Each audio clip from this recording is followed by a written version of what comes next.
बच्चों, आज हम प्रथम इकाई के छठे अध्याय का चैप्टर प्रमुख आर्टिस्ट फ्रांसिस्को गोया के बचे हुए भाग का अध्ययन करेंगे।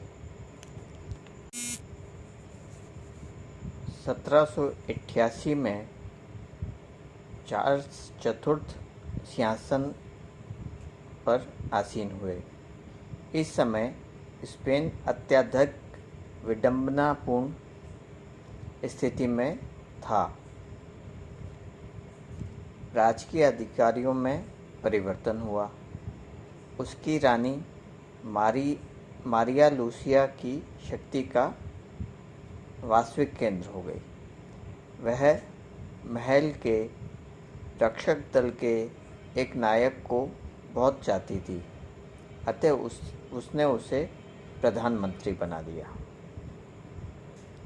स्पेन के दरबार में फ्रांस के लुई 14वें के अपेक्षा अधिक बनावटीपन और दिखावा आ गया।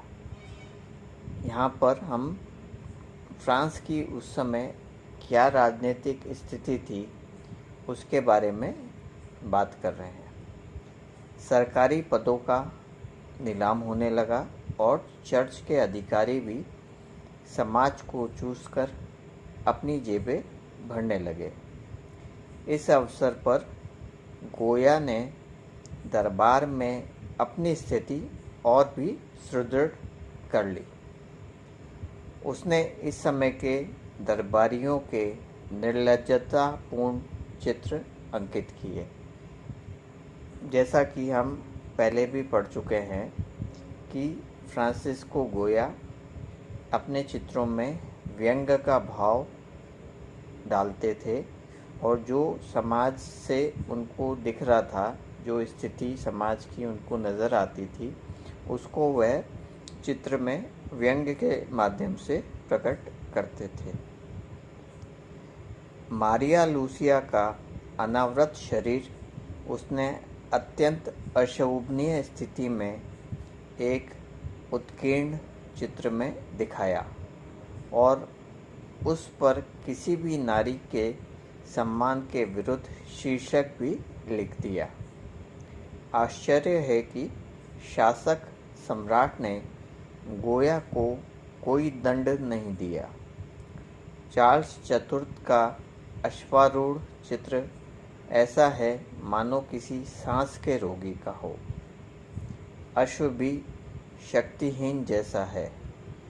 राज परिवार के समूह चित्र को देखकर एक आलोचक ने इसे एक बड़ी लॉटरी खुल जाने वाले परचूनिये का परिवार कहा था।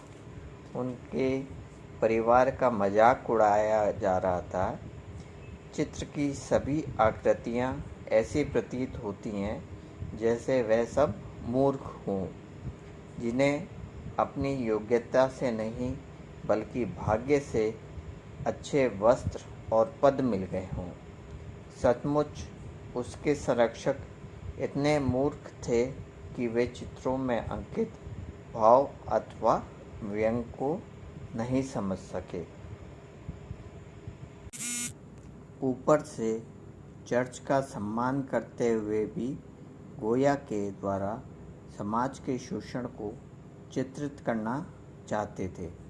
अतः 1786 के लगभग उसने उत्कीर्ण चित्रों की रचना लॉस कैप्रिकोस शीर्षक से आरंभ कर दी। यद्यपि उसने इन्हें केवल कल्पना की उड़ान बताया था, पर वास्तव में ये सामाजिक, राजनीतिक तथा केवल दिखावे को ही शान समझने वाले युग पर व्यंग था। इस तरह से उन्होंने अपने चित्रों में व्यंग के भाव को प्रदर्शित किया, जो एक उस समय के चित्रकारों के लिए नवीन बात थी।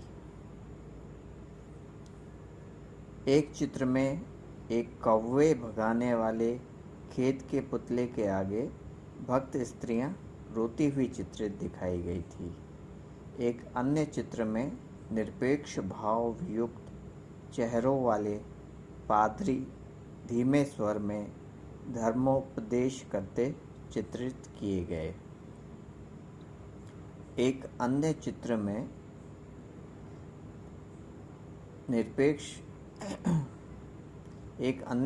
में जिसमें गोया ने सम्राट को समर्पित किया था, कब्र से उठकर एक शव अपनी मृत अंगुली से कुछ नहीं लिख रहा था। लोग भूखे मर रहे थे। धर्म तथा राज्य के अधिकारी दिनों दिन मोटे होते जा रहे थे। लोगों को कष्ट सहन करते रहकर धर्म तथा ईश्वर के समान राजा की आज्ञा का पालन करके पुण्य कमाने का उपदेश दिया जा रहा था। इस तरह गोया ने जो उस समय की स्थिति है उसको अपने चित्रों में प्रकट किया। गोया ने इस स्थिति का जो चित्रांकन किया उसे संरक्षक तो नहीं समझ पाए, किंतु जनता ने भली भांति समझा और स्पेन में भी शीघ्र ही क्रांति का आरंभ हो गया। एक चित्र में एक पादरी राक्षसों तथा पिशाचों की आकृतियों से डरकर एक लैंप जलाते हुए चित्रित किया गया है। कहने को तो यह एक नाटक के दृश्य से संबंधित है, परंतु इसका वास्तविक अर्थ धर्माधिकारियों के पाप से और उस प्रकार से संबंधित है जिससे ये दूसरों का अज्ञानांधकार मिटाना चाहते थे, पर स्वयं भी उससे वंचित हैं। जिस समय नेपोलियन ने स्पेन में प्रवेश किया, अन्य बुद्धिजीवियों की भांति गोया ने भी अच्छे भविष्य की आशा से उनका स्वागत किया, किंतु फ्रेंच सैनिकों के अत्याचारों तथा क्रूर कार्यों और स्पेन वासियों की दयनीय दशा ने उसमें देशभक्ति पुनः जागृत कर दी। 1810 में उसने उत्कीर्ण चित्रों की एक नई श्रृंखला आरंभ की, जिसका शीर्षक था युद्ध की विभीषिकाएं। यह जो श्रृंखला थी यह बहुत प्रचलित हुई। कला में यह अभिनव प्रयोग था। अभी तक चित्रकार युद्ध के प्रभावशाली पक्षों तथा विजय के उल्लास आदि का ही अंकन करते थे और उसे बड़ी भव्यता से दिखाते थे। गोया ने सैनिक तंत्र को बड़े ही व्यवस्थित ढंग से जनता की अदालत के कटघरे में ला खड़ा किया। उसने देश पर मरने से स्वर्ग मिलने के आदर्श को पूर्णतः अस्वीकार कर दिया और युद्ध में होने वाले रक्तपात तथा उन यातनाओं का मार्मिक चित्रण किया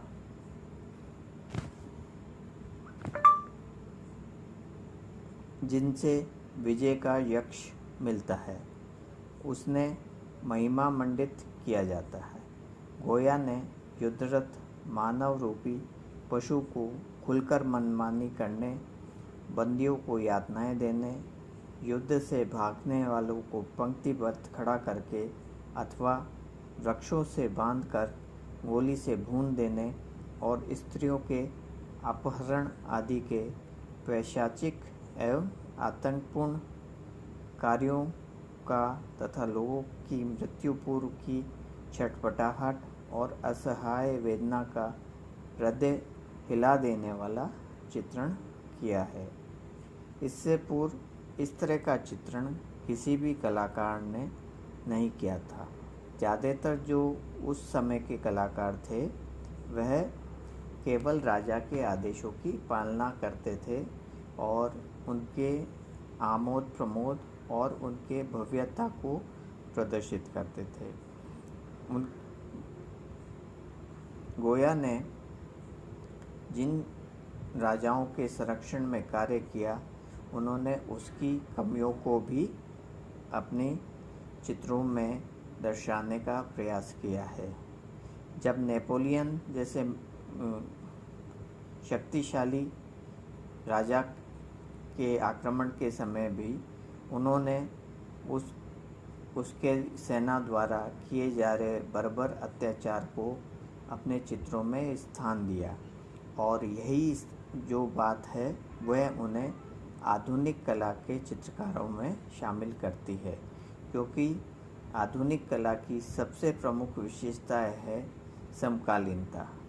जो वातावरण कलाकार देख रहा होता है, उसी वातावरण को वह अपने चित्रों में प्रमुखता से स्थान देता है, अपने मन की बात और इसके अलावा समाज में हो रहे अत्याचारों और घटनाओं को चित्रों में अपना स्थान देता है, और जिससे प्रभावित होकर जनता अपने भावों को व्यक्त करती है।